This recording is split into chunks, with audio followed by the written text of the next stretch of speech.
kondisi real kita ini sekarang adalah berada dalam ketidakpastian, Pak. Oke. Tidak ada aspek kehidupan yang sekarang berani menyatakan kita memiliki sebuah kepastian. Tidak ada semua kepastian. Kita hidup dalam ketidakpastian.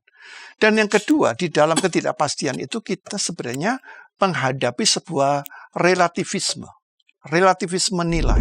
Merangkul penderitaan. Ya, merangkul ketiadaan, kekosongan, kehampaan, yang tanpa harapan itu. Sebagai bagian dari hidup yang masih dilewati. Ya, itu adalah bagian. Ya. Nggak fatalistik itu, Pak? Bukan, dia memang sesuatu yang harus, bukan fatalistik kan begini, Pak. Kita tidak berjuang, kita hanya mau pasrah. Terima saya, pasrah. Jangan pernah bergeser pada dasar yang paling fundamental, yaitu Kristus. Ya. Kristuslah yang menjadi pijakan kita dalam melihat seluruh peristiwa, termasuk dalam hal ini adalah penderitaan sebagai satu realita. Karena itu iman kepada Kristus tidak pernah menyangkal penderitaan. Penderitaan itu diakui.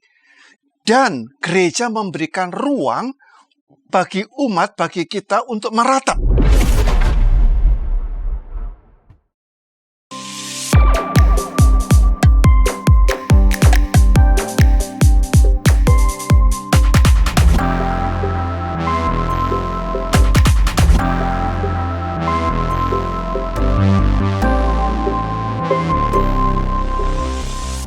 Sobat DKB, kita kembali berjumpa dalam acara Warteg RI, Warung Teologi dan Refleksi Iman, dengan saya Arlianus Laros sebagai penjaga warung.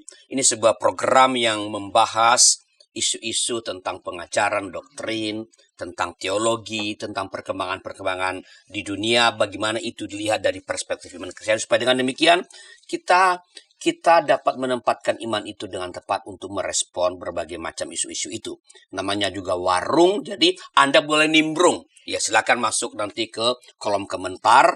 Bila Anda ada pandangan tertentu yang Anda ingin sampaikan sesuai dengan topik kita, silakan tuliskan, dan narasumber kita yang kali ini adalah kembali Bapak Pendeta Yohanes Bambang Mulyono yang akan memberi kita inspirasi dengan topik merawat pengharapan kepada Allah. Pak Yo, selamat datang kembali di Warteg RI. Ya, senang bisa kembali berjumpa. Ya, Pak Pendeta Yo ini sekarang sudah menetap di Jakarta. Beliau banyak menulis buku. Ada berapa ya buku yang sudah ditulis? 25. 25. Lebih banyak dari gorengan yang ada di sini. Dan juga beliau punya channel media sosial. Apa namanya channel, Pak? Ada banyak, channel saya tidak bisa beri nama, tapi ada di TikTok, ada di Instagram. Nggak ada namanya? Nggak ada. Nggak ada nama channelnya? Nggak ada, ya nama saya aja. Oke, nama ya. Ya, nanti saudara, nantikan juga di channel YKB akan ada program baru yang khusus untuk Pak Yo, nanti namanya Pastor Yo Menjawab. Jadi Anda boleh mengajukan pertanyaan-pertanyaan tentang iman Kristiani, tentang kehidupan yang dilihat dari perspektif iman Kristen, dan Pak Yo akan menjawabnya. Silakan mulai sekarang. Anda mau tanya apa, Pak Yo siap menjawab. Oke Pak Yo, kita bicara mengenai merawat pengharapan kepada Allah. Bagaimana iman Kristen mendefinisikan pengharapan, Pak? Apakah pengharapan itu sama dengan berjiwa optimis? Ya. Nah, itulah yang seringkali kabur antara pengharapan dengan optimisme. Oke. Nah, optimisme yang dimasukkan di sini sebenarnya bukan optimisme yang positif, tapi optimisme yang naif. Jadi kita seringkali menyamakan pengharapan dengan optimisme naif yang tidak realistik, lalu kita bangun dengan sugesti-sugesti tertentu seakan-akan, lalu kita beri nama inilah pengharapan Kristen. Padahal pengharapan Kristen lebih luas dan lebih dalam daripada semua optimisme yang ada itu. Apa yang membedakannya, Pak? Ya, pengharapan Kristen itu adalah bukan spekulasi. Pengharapan Kristen itu merupakan sesuatu yang konkret historis, karena pengharapan Kristen itu dibangun pada satu realitas, yaitu peristiwa kebangkitan. Karena itu, tanpa peristiwa kebangkitan Kristus, sebenarnya tidak ada pengharapan. Jadi kekristenan itu memiliki pengharapan bukan karena pengharapan itu baik, pengharapan itu positif secara psikologis, tapi iman Kristen mendasarkan pengharapan itu pada satu peristiwa yang menentukan, yaitu Kristus yang bangkit dari kematian. Jadi landasan atau dasar utama dari pengharapan Kristen adalah Kebangkitan Kristus. Jadi dari situ awalnya. Ya. Bisa lebih detail apa sih maksudnya kalau itu menjadi basis, itu apa maksudnya, Pak? Ya. Jadi kita tahu bahwa dalam kepercayaan atau semua iman itu akan ada kebangkitan tubuh nanti di akhir zaman. Betul. Itu sesuatu future. Tetapi dalam iman Kristen, apa yang future, yang masa depan itu, di dalam Kristus tidak terjadinya future. Tapi yang future itu sudah masuk ke dalam masa kini. Present. Ya. Jadi yang future itu tidak lagi ke depan, tapi dia masa kini. Karena itu sudah yang disebut dengan already but not yet. Ya, sudah tapi belum. Dia sudah masuk dalam sejarah, lalu dalam sejarah masa kini kita kemudian ditarik ke depan. Itulah yang saya katakan pengharapan iman Kristen yang tidak sama dengan optimisme. Begitu. Nah, kalau tadi kan supaya lebih jelas, tadi kan Pak mengatakan bahwa ini pengharapan itu berhubungan dengan sesuatu yang yang akan datang. Yang akan datang. Nah, bagaimana Kristen atau teologi Kristen menggambarkan masa depan itu, Pak? Jadi kalau mau dibuat ilustrasi mungkin lebih gampangnya gitu ya. Seperti ombak. Jadi ini adalah seorang tokoh teolog namanya Jürgen Moltmann. Jadi Jürgen Moltmann mengatakan bahwa dasar pengharapan Kristen itu adalah kebangkitan Kristus. Dan dia gambarkan seperti ombak. Dan kita tahu ya kalau ombak besar di laut ya. Ombak besar di laut itu. Dia kan bergeraknya itu kan seperti laut, ombak kan begini. Nah itu kan menunjukkan sesuatu yang ke depan. Tapi ombak itu kan kemudian turun, lalu dia tarik. Ya, jadi ombak yang menarik gitu ya. Jadi ombak itu masa lalu, ya, dia terjadi. Lalu dari masa depan itu dia tarik kepada masa kini kita, gitu. Sehingga masa kini kita itu adalah masa kini yang didasarkan kepada pengharapan yang nyata.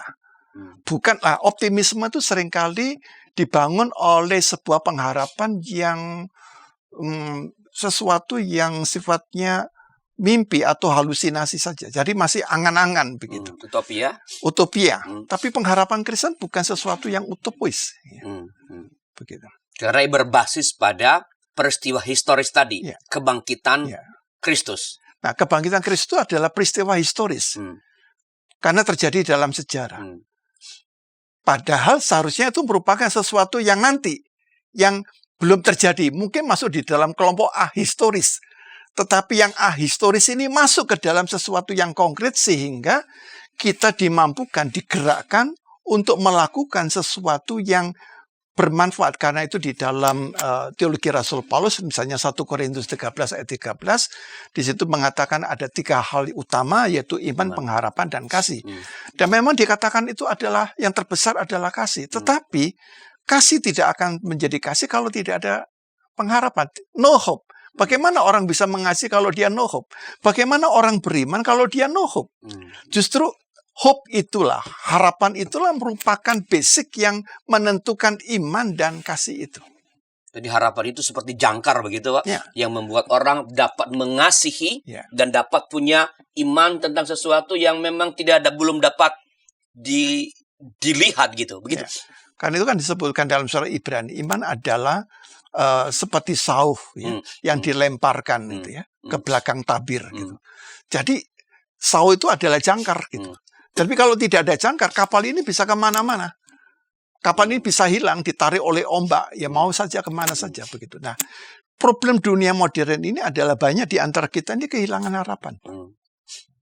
Nah, supaya lebih konkret, kalau apa dampaknya kalau saya punya pengharapan yang didasarkan pada sesuatu yang historis, yaitu kebangkitan Kristus itu, ya, apa dampaknya bagi hidup saya sekarang nih dalam melewati hari demi hari, ya, atau apa penanda yang dapat dilihat bahwa orang ini bukan sekadar optimis yang berbasis pada utopis tadi, tapi ini orang sungguh-sungguh punya pengharapan di dalam Kristus gitu.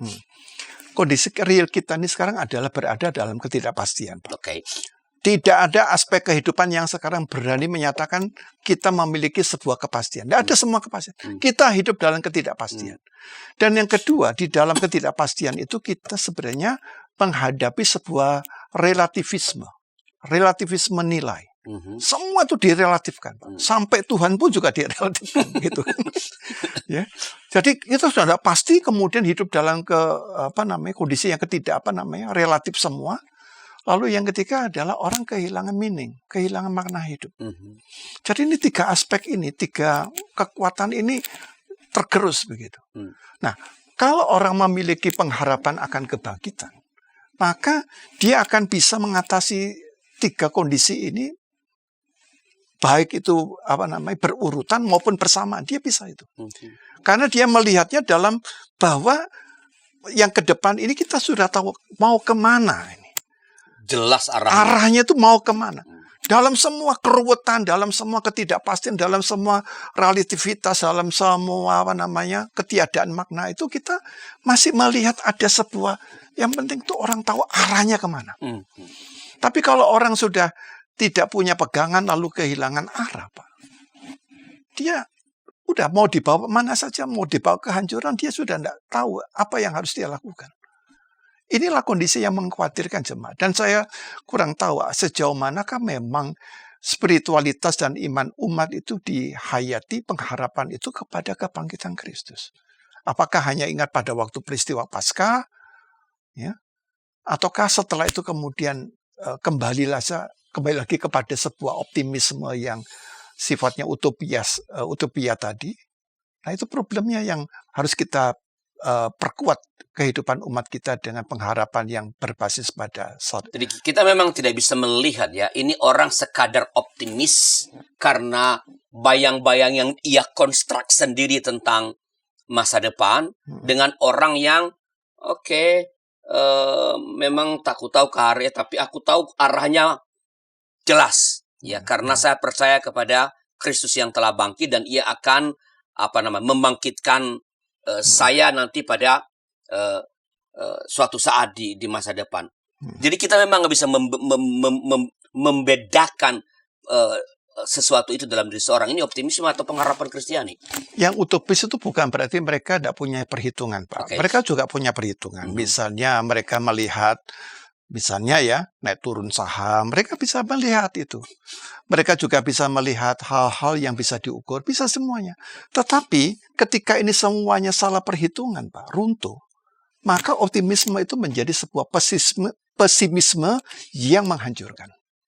Nah, jadi orang yang optimis itu biasanya mudah sekali jatuh kepada kondisi pesimis gitulah. Ketika gagal yang diharapkan terjadi gitu. Dari perhitungan itu dia rasional juga, Pak. Bukan berarti utopis hanya orang bermimpi, tidak. Tapi memang orang yang punya perhitungan.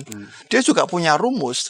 Tapi problemnya dalam kehidupan ini, rumus-rumus ini dalam satu kondisi yang saya sebutkan ketidakpastian, ya, disruptif, ya, namanya disruptif. Dan juga ada satu kondisi yang namanya kehilangan makna, Pak. Ya. Dan kemudian sesuatu yang relatif, semuanya nilai menjadi relatif.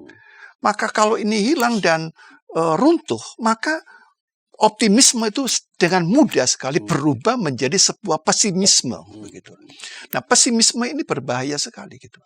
Dari orang yang merasa dirinya di atas puncak, lalu dia tiba-tiba berdiri di tempat yang terpuruk, ya, yang kondisi nihil begitu, dia tidak siap begitulah. Nah, pengharapan yang berbasis pada kebangkitan ini harus menjadi sebuah spirit, tapi kita lupa bahwa kebangkitan itu kan ada salib, Pak. Ya, karena itu di dalam teologinya Jürgen Moltmann itu ada namanya teologi inkrusis gitu, teologi salib gitulah. Jadi salib itu melihat bahwa mengapa kita bisa melewati itu semua, karena kita melewatinya juga di dalam sebuah salib gitu. Penderitaan itu kita hadapi dengan penuh pengharapan dan kita terlatih. Jadi pengharapan itu seperti kalau kita harus exercise gitu ya. Jadi makin kita exercise dengan rutin ya, dengan baik, itu terbentuk otot-otot iman tuh kelihatan semua gitu. Jadi tidak bisa hanya satu kali tayang kemudian dengar bikin, itu memang harus dilatih gitu. Supaya kita di dalam penderitaan-penderitaan yang ada kita terlatih ya. Pernah merasakan apa artinya dibanting, apa artinya dia gagal ya. Tapi ia tidak hancur oleh itu. Nah, itulah. Itu dia tetap berjalan karena dia tahu arahnya. Tahu arahnya. gitu. Nggak apa-apa kita dalam tapi yang penting kita tahu arah gitu. Hidup ini tahu arahnya. Arahnya kemana itu, Pak? Nah, arahnya tentunya kepada apa yang kita kenal, yaitu janji Allah secara eskatologis gitu. Tentang masa depan tadi. Yes. Oke. Karisma, ini Pak Yok, ini tehnya habis ini. Ya.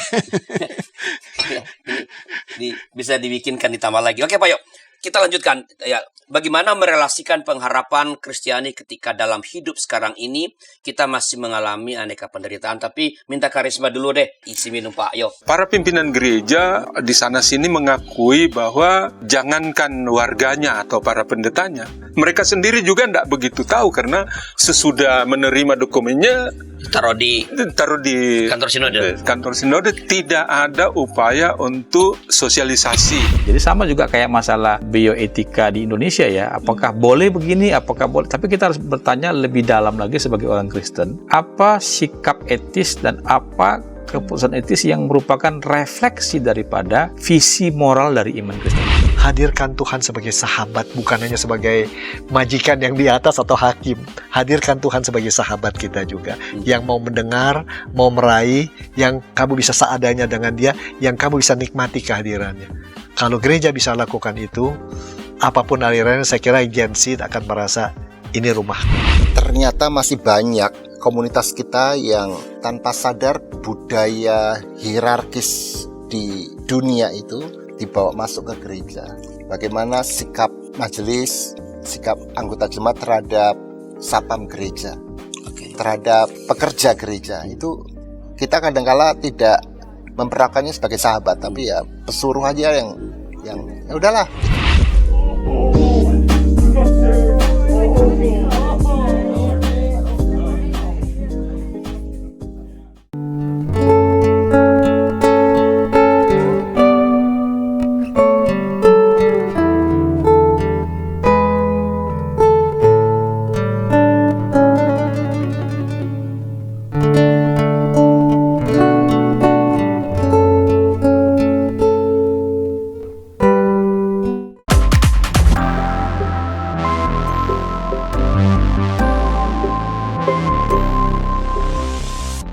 Sahabat kami masih bersama dengan kami dalam acara Warteg RI Warung Teologi dan Refleksi Iman dengan saya Arlianus sebagai penjaga warung. Kita sedang berbicara tentang merawat pengharapan kepada Allah bersama Bapak Pendeta Yohanes Bambang Mulyono. Tadi sudah dijelaskan apa itu pengharapan.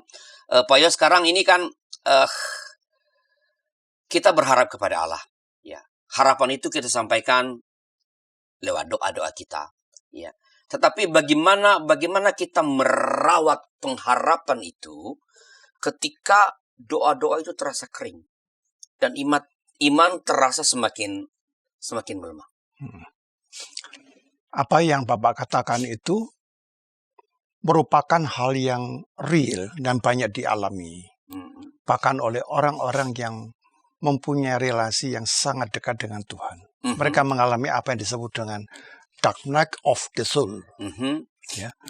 Jadi satu kondisi perasaan yang hampa, yang kosong di dalam penderitaan yang mereka hadapi itu. Nah, apakah yang harus dilakukan? Nah, seringkali di dalam kondisi semacam ini yang paling menguat itu adalah perasaan. Nah, justru sikap yang tepat di dalam menyikapi pengharapan yang positif yang berakar pada kebangkitan Kristus, sarannya adalah tempatkanlah kepada komunitas atau persekutuan umat. Nah, biasanya orang yang menderita ini cenderungnya dia menarik diri dari persekutuan. Nah, pengharapan itu senantiasa akan lebih dikuatkan kalau kita memiliki komunitas. Tapi kita tahu bahwa komunitas itu di dalam gereja itu sangat besar, Pak. Ya. Karena itu sangat disarankan kalau tiap-tiap umat itu mempunyai apa yang disebut dengan komunitas minimal itu cell group. Jadi kalau kita perhatikan gereja-gereja atau jemaat-jemaat yang berkembang dengan baik di tengah-tengah kesulitan yang ada itu, mereka makin kuat di dalam komunitas cell groupnya itu. Kemudian yang kedua, kita harus waspada dengan perasaan itu ya, perasaan yang tertekan itu. Karena itu kita harus melatih diri, gunakanlah coba kamu ukur dengan data yang lebih objektif. Ya. Jadi dalam kondisi susah itu kalau kita misalnya mengalami kegagalan, coba mulai berani menuliskan data, apakah ini sesuai faktual. Ya. Nah seringkali penderitaan kita tuh diperkuat oleh sesuatu yang sifatnya tidak faktual, tapi sesuatu yang lebih imajinatif. Ya. Nah kemudian yang ketiga adalah bahwa penderitaan itu justru kadang-kadang merupakan media bagi Allah untuk bekerja, memproses kita. Jadi ada blessing in disguise. Ya. Nah seringkali orang menghindari penderitaan, tapi penderitaan asal jangan kita yang membuatnya ya. Itu bisa menjadi blessing in disguise saat kita mengalami dark night of the soul. Begitu. Dan yang keempat adalah bahwa saat kita mengalami kekelaman atau kegelapan spiritual itu, justru kita itu bisa mempunyai relasi yang lebih dekat. Ada aspek ketergantungan kepada Allah. Ya. Jadi itu merupakan satu momen yang berharga. Makin kita menemukan, menyadari keterbatasan kita, menyadari kefanaan kita, dan membuat kita itu lebih bergantung kepada Allah. Ya, jadi mulai ada sebuah relasi intim yang mulai dibangun. Ya. Jadi seperti Yakub itu mengalami satu darkness of the soul.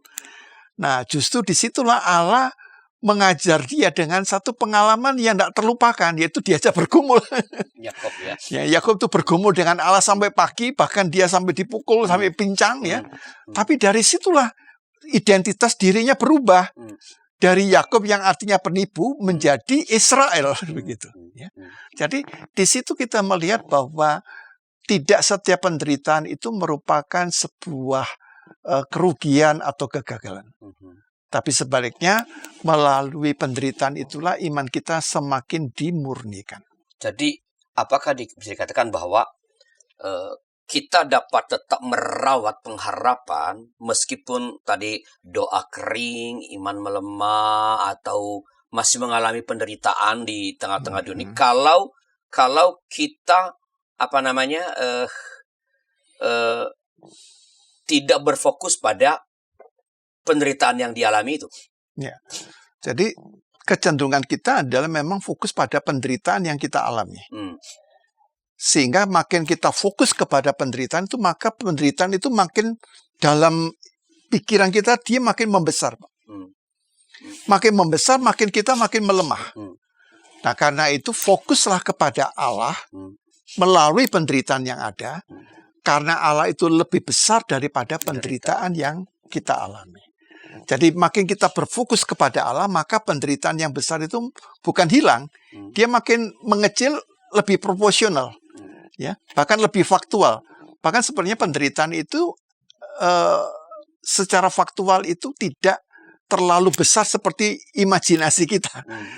Yang paling berat itu adalah penderitaan kita, kehilangan harapan itu karena kita melihat bahwa penderitaan itu sedemikian besarnya. Adalah nggak sebesar itu. Dalam imajinasi kita. Sehingga itu sudah belum kita hadapi saja kita sudah mudah kecil hati dan tidak bisa mempertahankan ketangguhan kita di tengah penderitaan itu. Jadi memang benar atau oke kalau orang memandang penderitaan itu sebagai ini kesempatan untuk berlatih, kesempatan untuk dimurnikan oleh Tuhan.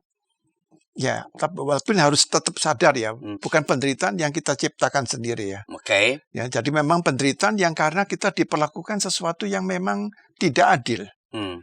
Ketika kita itu didiskriminasi, ketika kita itu difitnah, ketika kita itu diperlakukan dengan buruk seperti yang dialami oleh Yusuf begitu ya, yang diperlakukan tidak baik oleh saudaranya, bukan dia yang membuat gara-gara ya. Kadang-kadang orang tidak berani mengakui kesalahan atau kelemahan yang dia lakukan begitu. Lalu dia mudah sekali untuk menyalahkan pihak lain, mencari kambing hitam. Jadi yang saya maksudkan ini kita jujur ya, bahwa penderitaan yang kita alami itu secara jujur bukan karena murni ya. Ya tentunya ada aspek kesalahan kita tetap ada. Bukan murni dari kesalahan kita gitu. Tapi kalau itu merupakan sesuatu yang sungguh-sungguh kita itu merupakan sebuah karunia, ya. Itu Filipi juga berkata yang sama. Sebab kepada kamu dikaruniakan bukan hanya iman, tapi juga dikaruniakan kepada kamu penderitaan. Jadi bagaimana kalau seseorang berada dalam situasi penderitaan yang luar biasa berat, ya, dan ia tidak lagi melihat bahwa no way out. Mungkin berat lalu udah sekian lama. Bagaimana bisa tetap merawat pengharapan dalam situasi darkness seperti itu, Pak? Ini poin langkah spiritual yang sulit, yaitu mampu menerima musim kering itu sebagai bagian dari perjalanan hidup. Oke. Jadi kemampuan menerima, ya, sesuatu seperti Paul Tillich itu pernah menulis bukunya terkenal namanya The Courage to Be, ya, keberanian berada. Keberanian berada adalah justru ketika kita mampu merangkul ketiadaan atau non-being itu. Ketika kita bisa merangkul non-being itulah kita akan dimampukan untuk melihat being itu. Kita mengalami kehadiran sang being yaitu Allah itu. Merangkul penderitaan, ya, merangkul ketiadaan, kekosongan, kehampaan yang tanpa harapan itu sebagai bagian dari hidup yang masih dilewati. Itu adalah bagian, ya. Nggak fatalistik itu, Pak? Bukan, dia memang sesuatu yang harus bukan fatalistik kan begini, Pak. Kita tidak berjuang, kita hanya mau pasrah. Pasrah. Menerima. Ya. Ini bukan demo juga ya? Bukan menerima, dia berjuang.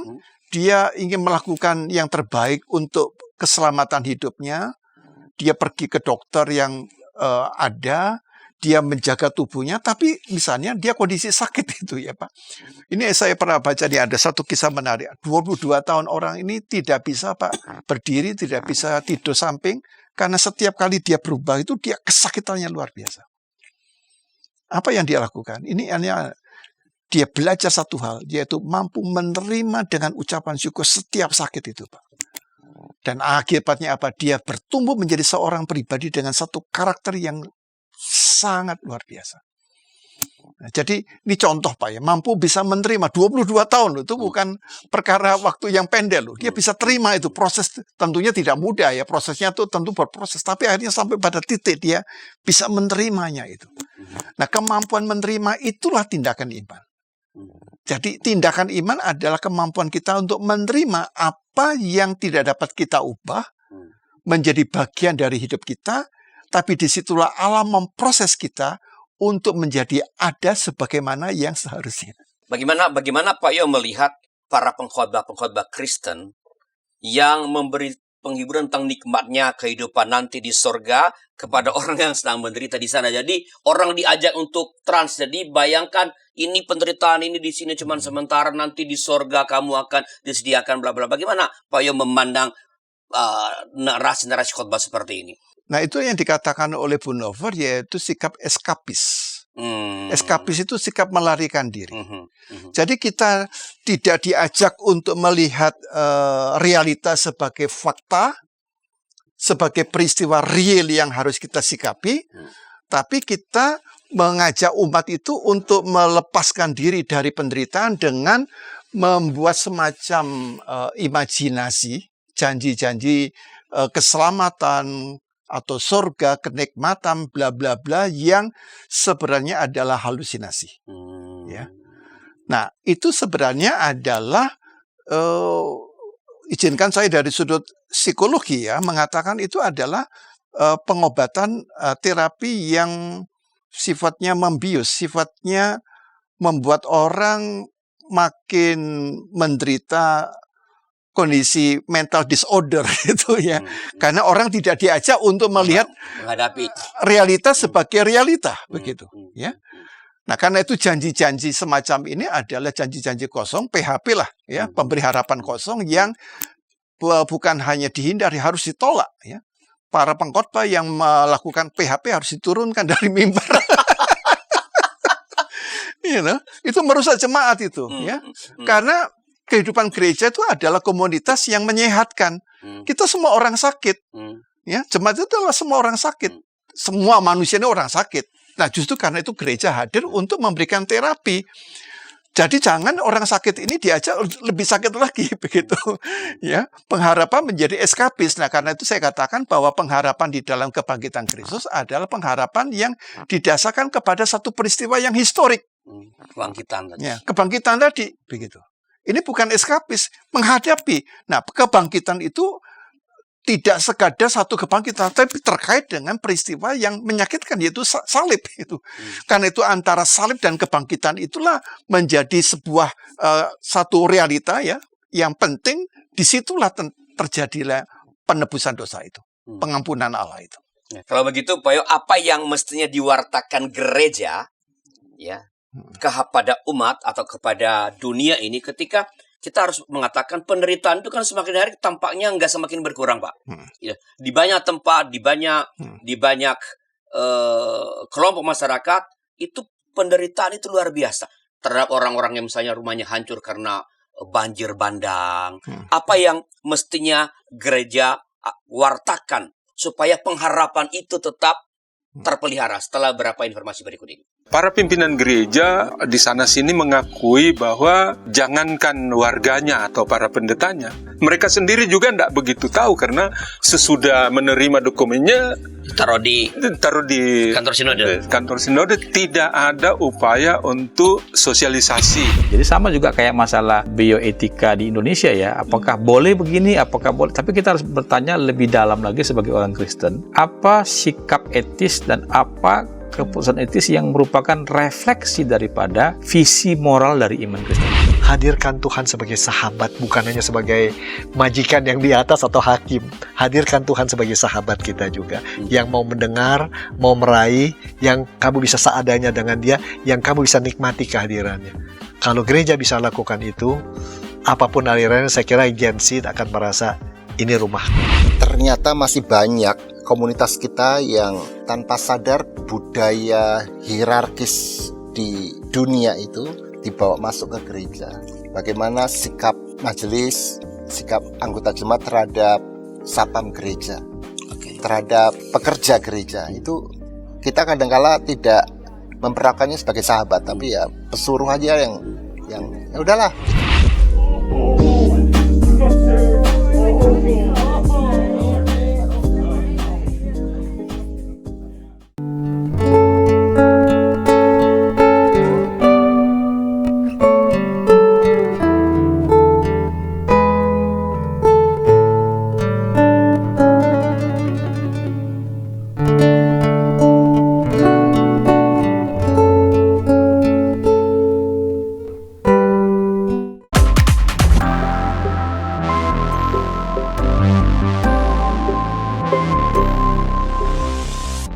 Saudara kami masih bersama kami dalam acara Warteg RI Warung Teologi dan Refleksi Iman. Saya Arlianus sebagai penjaga warung dan narasumber kita Bapak Pendeta Yohanes Bambang Mulyono. Kita sedang membahas topik tentang merawat pengharapan kepada Allah. Sahabat bisa menuliskan pertanyaan atau komentar Anda di kolom komentar yang tersedia ya. Silakan menuliskannya, nanti Pak Yo akan tentu merespons. Saat ini menentukan pertanyaan Pak di ujung segmen yang kedua. Apa yang seharusnya gereja wartakan ketika manusia mengalami penderitaan yang semakin hari, atau kepada kelompok-kelompok masyarakat yang mengalami penderitaan yang semakin hari semakin berat dan memang seolah-olah tidak ada jalan keluar. Bagaimana? Apa yang diwartakan supaya pengharapan itu jangan mati, pengharapan itu tetap terpelihara, Pak? Ini satu pertanyaan yang sangat menantang dan realistik di dalam hidup bergereja, yaitu bahwa gereja jangan pernah bergeser pada dasar yang paling fundamental, yaitu Kristus. Ya. Kristuslah yang menjadi pijakan kita dalam melihat seluruh peristiwa, termasuk dalam hal ini adalah penderitaan sebagai satu realita. Karena itu iman kepada Kristus tidak pernah menyangkal penderitaan. Penderitaan itu diakui. Dan gereja memberikan ruang bagi umat, bagi kita untuk meratap. Problem gereja seringkali tidak memberikan ruang bagi umat untuk meratap. Meloncat pada tadi janji-janji yang manis. Janji-janji PHP tadi, ya, pemberi harapan palsu yang imajinatif, yang justru mengajak orang eskapis tadi. Gereja harus mengajak umat itu memberikan ruang, pertama-tama berikan ruang apa? Untuk meratap. Ya. Dan ini poin penting bahwa komunitas iman yang saya kenal itu kekristenan awal itu selalu memberikan ruang Pak untuk meratap. Coba baca kitab Mazmur, ada berapa banyak pasal tentang pasal-pasal yang meratap kepada Allah. Nah, sejauh mana liturgi kita juga adalah liturgi yang memberikan ruang bagi umat untuk mengeksplorasi ratapannya, rintihannya, ya, bahkan putus asa dan segala gejolak yang ada di dalam hatinya. Nah, poin inilah yang setelah orang ini melepaskan ratapannya, Pak, orang itu akan dimampukan sedikit, Pak, berpikir lebih jernih, Pak. Ya. Jadi mengapa orang itu dalam penderitaannya akan menjadi berat itu karena apa? Tidak ada ruang untuk menyalurkannya, sehingga kemampuan untuk menganalisis, untuk melihat persoalannya lebih jernih itu dia akan tertutup. Gitu. Karena dia nggak berjarak dari persoalan. Nah, benar. Jadi ketika kita memberikan ruang itu mulai level atau ranah yang sebetulnya lebih rasional, lebih logis itu akan kelihatan, Pak. Nah, ketika kita memberikan itu, kita bisa melihat, nah, kita jatuh di dalam pesimisme, kata Jürgen Moltmann, pesimisme yang melemah, atau kita jatuh kepada optimisme yang naif. Dua-duanya keliru. Nah, keliru. Nah, karena itu Jürgen Moltmann mengatakan perlunya jalan yang ketiga, yaitu jalan iman yang bisa melihat bukan di situ, tapi melihat di mana sih Allah ini bekerja di dalam penderitaan saya. Jadi Allah itu bekerja. Kita tahu sekarang bahwa Allah turut bekerja dalam segala sesuatu untuk mendatangkan kebaikan bagi mereka yang mengasihi Dia. Roma 8 ayat 28. Allah turut bekerja. Jadi bukan berarti Allah menyetujui, tetapi Allah bekerja di dalam realitas, di dalam penderitaan real kita, begitu. Pak Yo berkali-kali tadi secara entah langsung atau tidak langsung mengutip pernyataan Jürgen Moltmann yang menulis buku Theology of Hope. Oke, Theology of Hope. Bisakah Pak Yo supaya ini saya khawatir tidak semua sahabat DKB familiar dengan bisa memberi sedikit apa sih kerangka bagaimana sih Moltmann menggambarkan atau mendeskripsikan, menjelaskan pengharapan itu dan bagaimana ujungnya? Ya, Moltmann menarik di sini. Kita membayangkan, kita mengimani Allah Maha Tinggi, pasti kita jawab amin. Allah itu ada di dalam, hadir di dalam kita, yes. Tapi jarang orang menyadari bahwa Allah juga di depan. Nah, pengharapan itu didasarkan kepada Allah yang di depan. Karena itu Allah yang di depan disebut sebagai pengharapan eskatologis. Dalam pengharapan eskatologis, Allah di dalam Kristus itu hadir itu di dalam sejarah, tetapi dalam kenaikannya ke surga, Dia menempatkan juga Kristus itu ada di depan. Karena Kristus ada di depan, maka Dia menarik kita yang saat ini masih ada di sini kepada dirinya. Kita ditarik dari titik alfa ke titik omega. Dengan demikian, iman kepada Kristus yang wafat dan bangkit itu membuat kita memiliki iman yang eskatologis, yang bergerak ke depan, yang progresif. Dan di dalam progresif itu kita melewati sebuah event-event yang menyakitkan dan salah satunya adalah penderitaan itu. Jadi penderitaan itu yang disebut oleh Rasul Paulus, siapakah di antara kita yang dapat memisahkan diri dari kasih Kristus? Penindasan, pedang, bahkan maut, tidak ada yang bisa memisahkan kita dari kasih Kristus, begitu. Karena Kristus yang ada di depan adalah Kristus yang sudah bersama-sama dengan kita saat ini. Sehingga kita ditarik ke depan oleh Kristus yang adalah Sang Alfa dan Omega itu. Dengan demikian iman kepada Kristus menjadi iman yang hidup. Iman yang hidup ini iman yang progresif tapi juga faktual. Faktual artinya apa? Kita menghadapi penderitaan ini, kita tidak eskapis, kita tidak lari, kita tidak menghindar, kita tidak bersembunyi, kita berjalan. Kita lewati setiap lembah kelam itu, kata Mazmur 23. Ya, aku tidak takut bahaya walaupun aku berjalan dalam lembah kekelaman. Sebab engkau besertaku, gadamu dan tongkatmu, itulah yang menyertai aku. Jadi sangat indah, sangat tepat. Dan itu saya katakan bahwa umat manusia membutuhkan Kristus, bukan hanya orang Kristen gitu loh. Karena Kristus itu adalah Tuhan yang adalah kurios semesta, ya, yang terbuka dan memanggil semua orang kepada dirinya. Dialah ada Sang Firman yang memegang seluruh ciptaan di dalam dirinya, supaya di dalam Kristus itulah setiap orang memiliki pengharapan di tengah realitas yang saat ini adalah ketidakpastian atau era disruptif tadi. Baik Pak, jadi kalau saya lihat kan dari penjelasan apa Allah yang di depan, ya artinya bahwa kita harus percaya bahwa Allah itu dia menarik kita, ya dan sebenarnya dia yang ada di depan itu sebenarnya sudah bersama-sama dengan kita di sini. Nah, apa artinya secara praktis ini Pak? Bahwa masa depan kita ini ada di tangan Allah yang ada di depan itu, Allah yang setia. Apa secara praktis itu artinya dalam kehidupan sehari-hari sekarang ini? Ya, jadi Allah yang setia harus kita ingat, jangan lupa poinnya, bahwa dia adalah Allah yang berdaulat. Oke. Ya. Kalau Allah berdaulat tidak tergantung pada apapun, pada siapapun. Ya. Allah berdaulat pada dirinya sendiri, ya, pada Trinity di dalam dirinya. Maka secara praktis ketika kita mengimani kepada Allah yang eskatologis, yang berdaulat dan dia setia, itu adalah bahwa dia akan memenuhi janji-janjinya, asal poinnya begini loh. Ini hanya soal pengalaman iman. What is your experience, your faith? Ya, bagaimana pengalaman imanmu di dalam menghayati Allah yang berdaulat itu? Ketika kita menghayati Allah yang berdaulat itu selalu ada penderitaan atau kesulitan, ternyata apa? Kita kok menemukan apa? Selalu ada inspirasi, Pak. Nah, itulah poin penting. Ya. Apakah itu Israel? Kenapa sih kok banyak orang Israel yang jenius? Karena mereka lihat bahwa di dalam setiap penderitaan itu mereka menemukan inspirasi, Pak. Yang jauh melampaui dari dunia ini. Jadi selalu menemukan poin-poin solusinya tuh ketemu. Nah, problemnya adalah saat kita mulai penderitaan, kita nih seringkali kehilangan kemampuan menemukan solusi.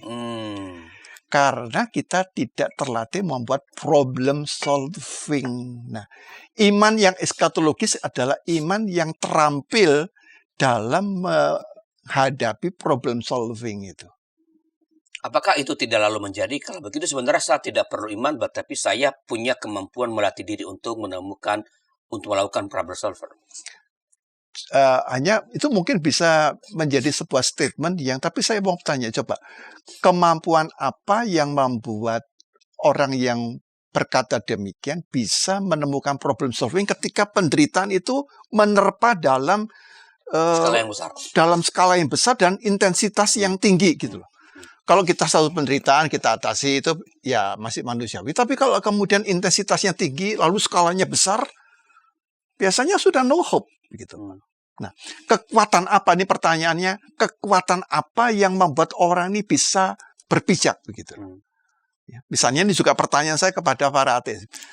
Pijakan kamu apa dalam kondisi yang semacam ini supaya masih bisa bertahan itu loh? Apa dasar pijakannya itu? Supaya tetap punya pengharapan untuk terus berjalan. Nah, kalau saya kata iman Kristus, karena iman Kristus mempunyai kemampuan mentransendensikan iman. Kekuatan itu terjadi karena kita mampu mentransendensikan iman. Jadi kalau iman saya ini masih pada realitas yang real dan saya tidak ya saya hanya bisa menghadapi kondisi real ini saja. Tapi ketika skala besar, saya kehilangan kemampuan untuk mengatasi dalam kapasitas yang sebesar itu. Itu yang saya katakan, iman senantiasa mentransendensikan iman kita sehingga mampu memeluk, merangkul non-being. Dan saat kita merangkul penderitaan dan non-being itulah justru kita menemukan being absolut, yaitu Allah yang menyatakan diri dalam Kristus dan dialah yang menarik kita kepada dirinya ke depan yang eskatologis itu. Oke Pak Yo, terima kasih atas penjelasannya. Kita akan tiba pada ujung acara ini. Seperti biasanya, apakah ada semacam pesan pastoral kepada sahabat kami berkaitan dengan topik kita merawat pengharapan kepada Allah? Silakan. Kita merawat pengharapan karena di situ letak makna hidup kita. Ketika kita kehilangan pengharapan, disitulah kita kehilangan makna hidup kita. Dan ketika kita kehilangan makna hidup kita kehilangan totalitas diri kita. Lalu bagaimana kita harus merawat pengharapan? Maka poin utamanya adalah sejauh mana kita menempatkan Kristus yang bangkit itu sebagai pondasi utama dalam hidup kita.